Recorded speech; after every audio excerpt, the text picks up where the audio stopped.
Three, two, one, initiate.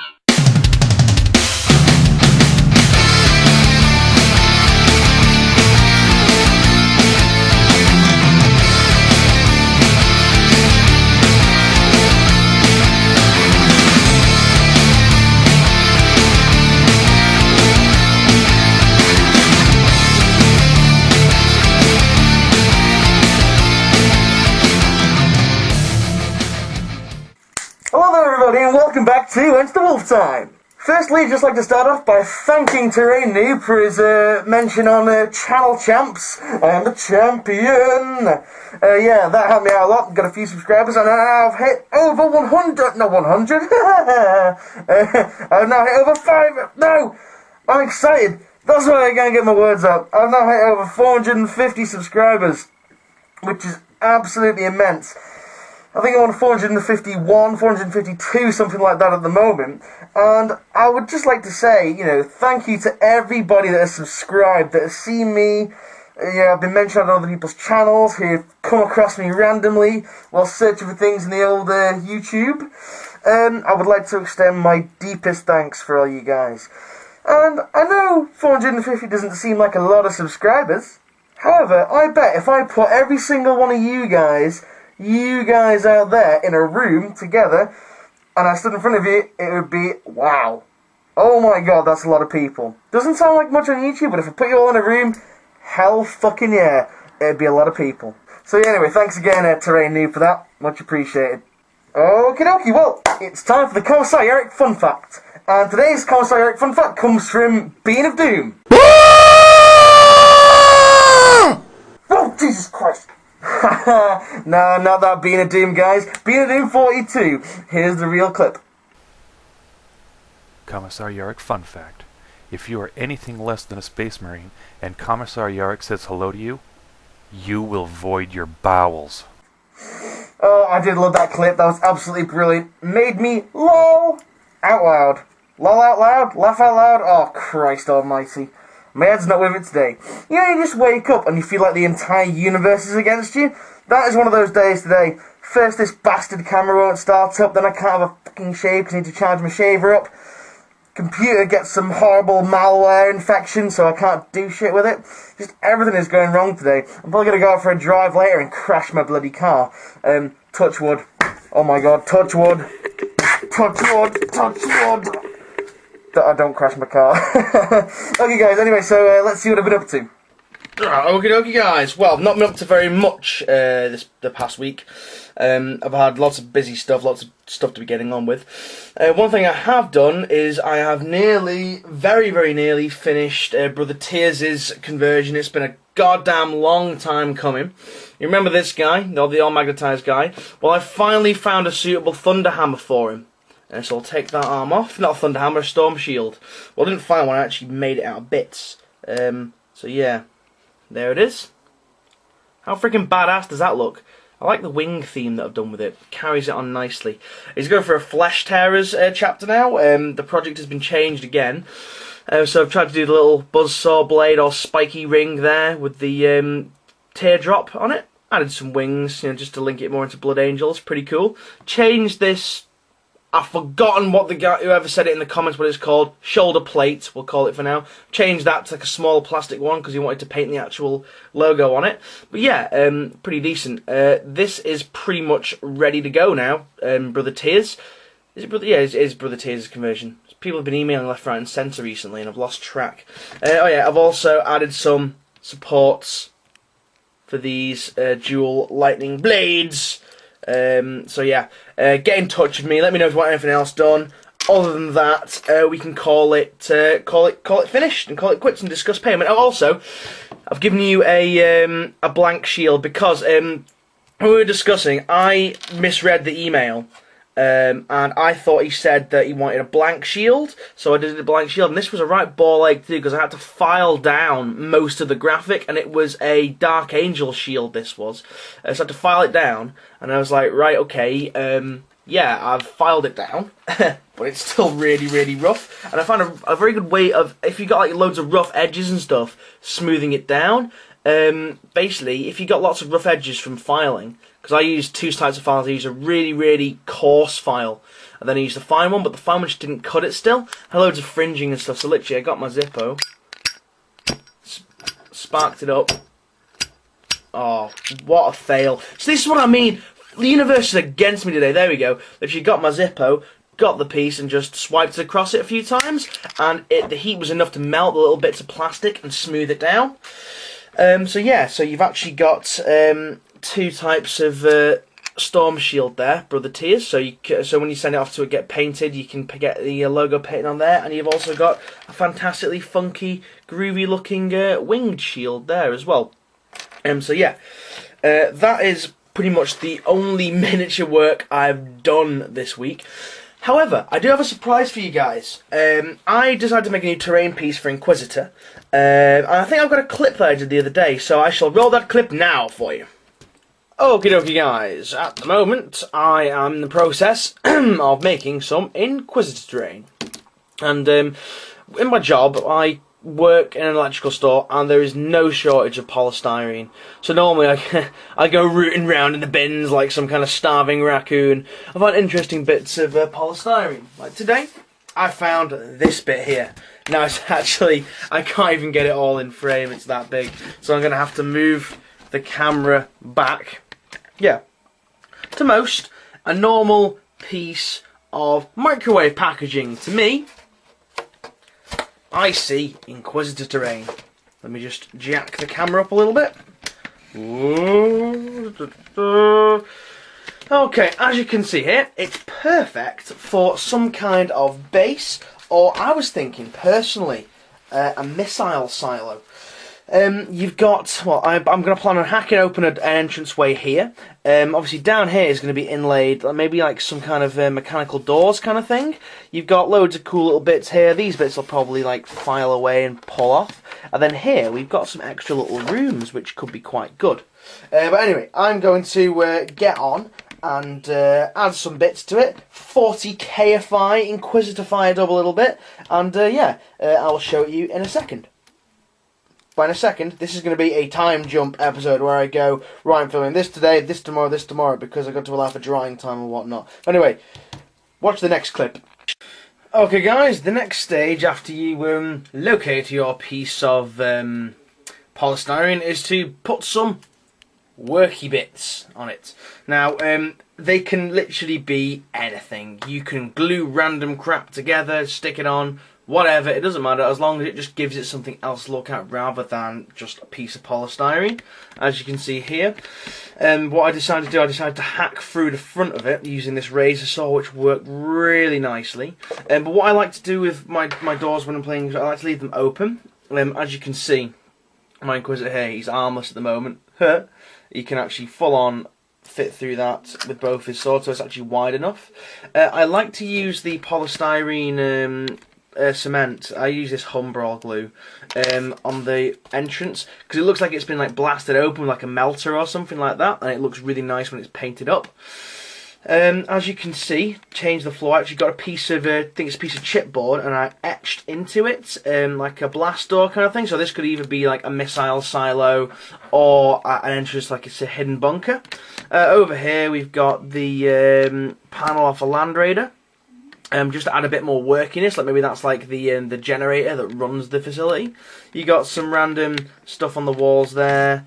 You got some random oil tanks there. In fact, I think I'm probably going to stick another random oil tank like this somewhere else. We got a little bit of a computer system there. Maybe that's actually an ammo crate, but it's perfect size Inquisitor to use as like a lever or a lever. So maybe that opens the blast doors there. Just some random stuff here, random little hatch, bit of a shell. This fucking thing. Don't even know what it is. I just stuck it together because I thought it looked cool. And this is actually a bit off a Venerable Dreadnought, and the Necron glowy stick things fit really, really well in there, so they'll get put in there after it's all been painted. And then in this bit here, this is basically, I've never had like a terrain piece where there's like other rooms, so maybe like a guy can go in and like hide in this bit or something. So yeah. I might hack down this other bit as well once the rest of it's dried. Then after that, the next stage is to PVA glue all over it. Make it airtight essentially, because as you saw in my other video, guys, if you put spray paint directly onto polystyrene, you get a big gloopy mess. It basically goes like that, but 10 times worse. So you got to PVA it all, make sure it's all airtight, watertight, whatever. Then you can spray it over. So we're going to do that next, and you'll join me in a few minutes. Goodbye. Well, that was the clips from the past. This is the future now. Well, actually, technically, at the moment I'm doing this, this is the present. It will be the past when I upload it, because I will have already time paradox in my mind. I don't know what I'm saying. Well, anyway, and this is like partly finished. I basically did this is over 2 days. So please be gentle. I don't think I'm very good at building terrain personally. I'm certainly not as good as a terrain noob at doing it. Let me just unhook the wire. I'm going to move it all the way back because it's a huge piece. In fact, I might actually be better to get a wider angle on it by putting good old Mr. Fisheye back on. There we go. Let's have a look-see. And it's still... Oh yeah, there we go. Barely fits in. Sorry, obviously it's kind of all distorted and stuff like that. Okay. As you can see, at the front we've got a lovely melter blast here. In fact, you know what I'm going to do? I've got an idea. I'm going to give you an Inquisitor Eyes view of it. So I'm just going to get my tripod out of the way. Ow! Damn it! Karma! Oh my god. The universe is so against me today. Okay, so, in fact now, I don't think I need this. There we go, let's just zoom out a little bit. Okay, so Inquisitor's Eye view, we've got here, coming up, we've got a bit of a door that's been blasted by a melter shell, a little control panel there that was once working. As we come down, we can see the actual blast itself. Let's go into the facility itself. Oh, how does it feel, guys? How does it feel to have an Inquisitor's Eye view of a piece of terrain? Let me know in the comments, please. So yeah, as we can see, it's very roughly painted at the moment. No detail at all, literally just dry brushed. After it's been PVA'd, what I tend to do, in fact I might be able to show you, I tend to spray it with rough coat because it eliminates a lot of the polystyrene looking feel, and you get some nice nubbly little bumps like this. Obviously added some details, we've got some bullet holes, we've got some claw marks, we've got some more claw marks here. Inside we've got a couple of, I have to turn a little screen on my camera so I can see, a couple of holes where, you know, maybe some melters have hit, some scorch marks, some blade marks in the floor and whatnot. Don't know quite what that is there. I think that's where I slipped with my Dremel. But as we look further around, give me some slack on my power cable. We've got a little entranceway here. Now I won't be able to get it fully down in there, but essentially that is a big long corridor in which you can actually hide. Again, I need to paint the walls on that one, didn't do that so well. Okay, what else should we look at? This room here, what I'm going to do, because this is like, obviously, as you're playing, you play it from like a bird's eye kind of point of view. So what I'm going to do, I might scoop a load of polystyrene mixed with spray paint, the green spray paint that I had, make like a green gloop that's in here. So maybe it's like a waste disposal hatch, something like that, I don't quite know. Okay, again, as we pan around, we've got the worky bits there, a bit of a generator going on. Yeah, that's actually the inside worky bits of a Land Raider, I'm led to believe. Yeah, it definitely is. The door down here, I was quite happy with this, the way it turned out, because it's actually, if I turn the terrain piece upside down, it's just a piece of random board that I found in my garage. And the other side of it had this nice textured piece, and it looks like that kind of that grippy metal that you find on the floors of workshops and stuff like that. I etched this bit here, going with my Dremel. It was a pretty rush job, actually. That's why I don't think I'm that good at terrain, because I tend to get it done and rush it. However, this is an extremely nice addition to my Inquisitor table. Reason being, it acts as an extender. Because obviously the piece of chipboard or whatever it is underneath is slightly raised up, it brings it perfect level for the edge of the table. So we can have the boards.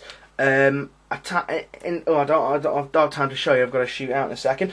Basically, we have the table. We then have the boards put on it, and then what we can do, say for example, this is the end of where the board finishes here. What we can do. There's a lot of moving about in this episode, guys. I'm sorry it's a bit of a deviation from the standard episode layout. Hope you guys don't get motion sickness. But yeah, essentially, say the edge of my desk here is the edge of the board. What we can do, we can literally just... Oh, for fuck's sake, why can't I do anything right today? I hate my life. But yeah, so what we can do, we can literally stick it on the edge like that, and it becomes a perfect extender. So you can have the whole board, and at the end we can have this facility here, which is really, really good. Well, yeah, that's pretty much it for this week, ladies and gents. Sorry it's not been that action-packed. In fact, no, I tell a lie. There's one thing that I would like to let you guys know. You guys remember this model? The yarric Rockfist model? Well, he didn't sell in the end. So, that means that he is up for sale once more. So if you guys would like to own a piece of original Great JoJoMan miniature building awesomeness, awesome. Sorry, blow my own trumpet there. My miniatures are probably average to good at best. They're not awesome, but nonetheless, I like it. Okay, put it this way: if you'd like to own a piece of my soul, please send me a PM. And let me know if you'd like this yarric Rockfist model. I'll just look over it for some of you new subscribers that might not have got to that video yet. We've got a custom shield here. We've got a custom thunder hammer, complete with sculpted, press molded wolf head. We've got some runes. We've got some more press mold bits going on there. Some more runes. There's a little anvil on top, which is pretty good, I think. Again, more press molded stuff. He's actually a lot bigger than a standard Space Marine Terminator, because he's yarric Rockfist, the Man Mountain. If I put him next to my librarian, in fact, let me try and get him next to him. There we go. If I jack my tripod, in fact, you know what? Oh my god! I really hope you guys don't get motion sickness. If I put the camera there straight, as you can see, those bases are standard. The actual top of where they're both standing is the same level. He is a lot taller, including not including the anvil on top. He's actually got a lump of green stuff in there, and his torso has been extended. But yeah, guys, if you would like to own a piece of my soul, an original Great JoJoMan miniature, please let me know. Send me a PM, and we will discuss a price. But yeah, anyway, guys, that is it for me at the moment. So I will see you guys soon. Cheerio now. Goodbye.